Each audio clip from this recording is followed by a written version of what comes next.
Zirconia dental lab সার্ভিসের পক্ষ থেকে নতুন ভিডিওতে আপনাদেরকে স্বাগত জানাচ্ছি আমি মহিউদ্দিন আহমেদ। যে কাজটি দেখতে পাচ্ছেন আজকের ভিডিওতে যে কাজটি দেখতে পাচ্ছেন এই কাজটির নাম হচ্ছে স্পেস মেইনটেনেন্স। বাচ্চাদের দাঁত মূলত পড়ে যাওয়ার মেটাল পরে রিটেইনার হিসাবে দাঁত বলা হয়। কিছুদিন সময় নেয়, বাচ্চাদের দাঁত কিন্তু এই সময় পড়ে যাওয়ার পরে ফাঁকা অংশতে দাঁত জায়গাগুলো সময় নেয়। এই সময়ের মধ্যে ফাঁকা অংশ থাকলে পরে পাশের দাঁতগুলো আঁকাবাঁকা হয়ে যায়।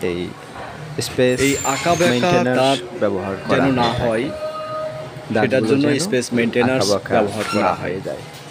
দাঁত আঁকাবাঁকা হয়ে গেলে পরবর্তীতে অর্থোডন্টিক ট্রিটমেন্টের প্রয়োজন হয়, যেটা সময় সাপেক্ষ এবং ব্যয়বহুল।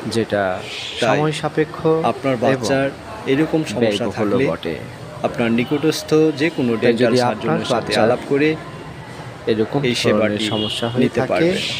তাহলে সবাই ভালো থাকবেন, সুস্থ থাকবেন। কোনো ডেন্টাল সার্জনের পরামর্শ নিয়ে সেবা নিন, সুস্থ থাকুন এই কামনায়। খোদা হাফেজ।